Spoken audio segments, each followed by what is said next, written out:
Where were you when you heard about Hiroshima? Can't remember. Can't remember? Nope.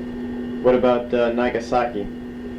I'd say those two places I was probably up in North China. Mm-hmm. I would say. But I didn't start home till after the war was over. Right. Do you think it was right for us to drop the A-bombs? And if so, why? And if not, why not? Well, I consider myself a humanitarian. However, with the atrocities that the Japanese made on the captives, the prisoners of war, Mm-hmm. not only in down in Malaysia and Sumatra and the Philippines, Mm-hmm. the atrocities. In fact, one of my best friends was decapitated by Japanese. I mean, really bloodthirsty, terrible. And it was all on account of Hirohito. Yeah. But your question again, I'd say yes, that I think it was a good thing because Olympic was just about to start. Mm-hmm. It's too bad these other countries have it, though. We knew that would happen. Yeah. You knew eventually the Russians would. Yeah, Philip, do you know something? Mm. There have always been wars, and there always will be. Yep. And the United States has been engaged in a major war at least every 45 years. How long? Vietnam was over, what, 40 years ago? I don't know. 30. 30. Well, we're going to do for another one. I don't know what this is going to be, but it's going to be a different one. What did World War II do to you? What impressions are left on your mind? Well, it left an impression that I'll never forget. Mm-hmm. What did it do for me? It taught me how to look out for number one. And it taught me not to get involved with things like drugs and alcohol and so forth. And it taught me to appreciate things that I might have today that I didn't have then.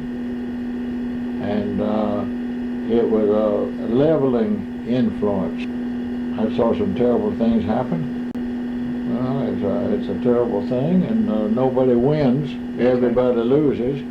And the biggest loss is Mr. John Q. Smith, whom nobody ever heard of and never will hear of. And you can find a wooden slab or a concrete cross stuck in a cemetery. And I hate to say nobody cares. The individual family cares. Yeah. But nothing is really accomplished by the death of a soldier or a sailor or a marine, you name it. Yeah. How bad was World War II, do you think, comparatively speaking, to other wars? I don't know. When I just told Kiwanis yesterday, I always give a little trivia. Civil War cost in 1920. They figured out what the Civil War had cost. Yeah. And it was $11.5 billion. So then they figured out what World War II cost America. $156 billion. Yeah. So, you know, what was the question? How bad do you think it was World War II comparatively speaking to other wars? Look at Russia alone. Russia alone lost 20 million people. Yeah. They only lost a couple of 100,000. Yeah. But they lost 20 million people. Do you think... I don't know what... I've never seen statistics on Germany. Yeah. It's in the millions. How many? It's in the millions. Probably sure. In the 5, probably 6 million. Yeah. Not to mention the Jews. Yeah. 6 million. Yeah. What is, when I say World War II, what is the first thing that you think of? What is the first vision that you get in your mind?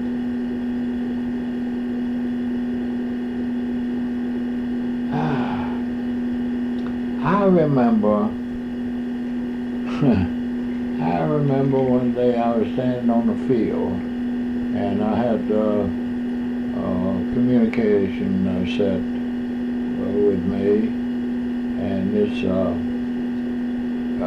P-38 Lightning was coming in. Mm-hmm. And this man was saying, this pilot of the P-38 Lightning, Mm-hmm. I'm wounded, I'm shot up, I got to come in a hurry. Can't wait for clearance. I got to come. And he's talking to me. Yeah. And I told him, by all means, come right on in. Right. Well, I come in, there was a railroad track, high embankment. Should never have been there, but it was there. And you had to miss that and then sit down for the runway. Right. Well, this poor fella, he hit that railroad embankment, and his plane made at least 3 or 4 like somersaults, tumbled, and it's upside down, and he's in the cockpit. I can see him moving, and I run over to the plane. I was the first man there, and I run over to the plane, and of course the cockpit canopy was closed, and there was no way to get him out. And I tried to tug at the plane, and then it suddenly burst in the plane. And I saw this poor guy, I saw him burn to death. I mean, it stays right on my mind. You know that? Yeah. That's one of many things, but I'll never forget, I thought, man, if I could just help this guy get out of this, there's no way I could do it. Then here comes the old bomb service truck, and they hook a thing and they can turn it over. Of course, too late, you know. Yeah, it started. Okay. When you went back home, we'll talk about the return trip later. Okay. But when you got back home, what was life like? What was life like? Was there an immediate change? Was it different? Was everybody upbeat and happy comparatively to before World War II happened, where nobody was as happy? You know, what got me was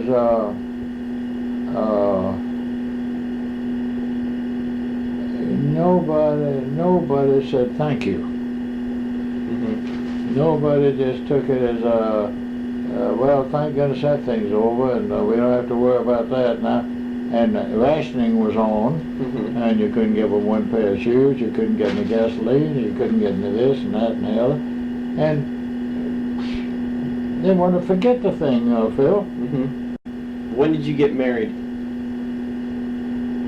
I got married in 1943, before I went overseas. Okay.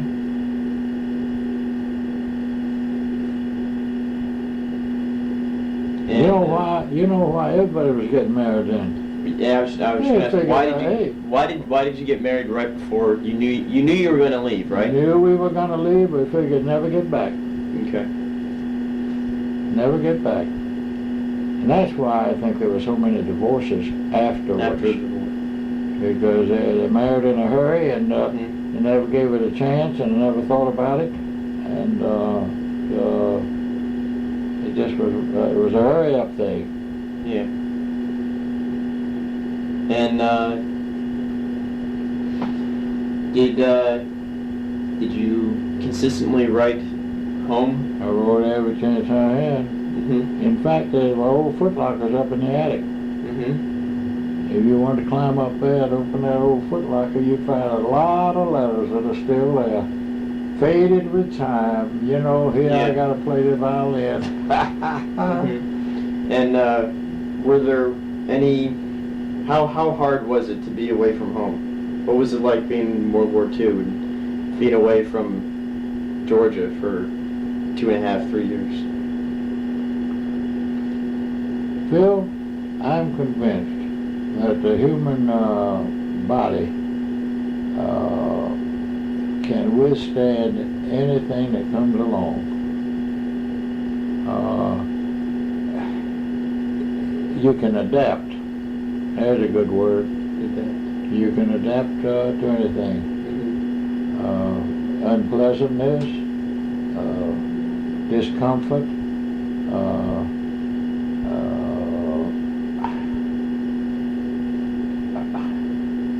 most anything you can adapt to it.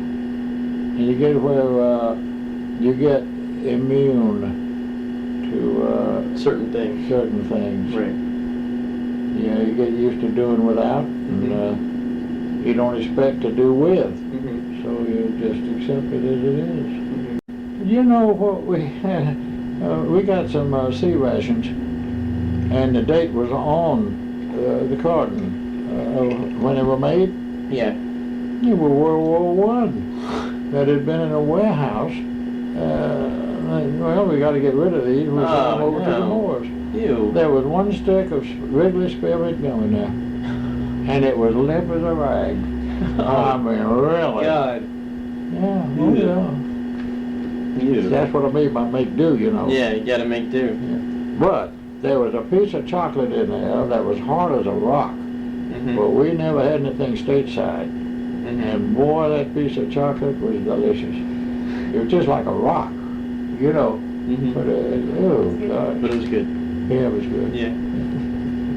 Now there was 3 cans. 2 of them you automatically threw away Mm-hmm. because you knew they were no good, and the third one we could tolerate it, but I think it was cheese. Yeah. And I think cheese held up. Now you realize that was World War I stuff. Yeah, that's Well, we enjoyed it. that's 30. But the other 2 you threw them away. Yeah. You knew from experience it wasn't any good. Mm-hmm. What was life like at home during World War II that you got from the letters that Grandma wrote you? Well, most of she the talk said? was about rationing. Mm-hmm. You could only get this, or could only get that. And very little said about the war itself. Mm-hmm. The letters I got Yeah. were mostly about the hardships at home. Like what? You could only get so much sugar. Mm-hmm. You could only get so much milk, Mm-hmm. so much bread, Mm-hmm. and everything was rationed, Mm-hmm. and even clothing. Mm-hmm. And shoes. Shoes was a big item. Mm-hmm. Anything else? I don't remember. Can't really Not remember. really. Not really. Okay. Gasoline. Nobody could get gas.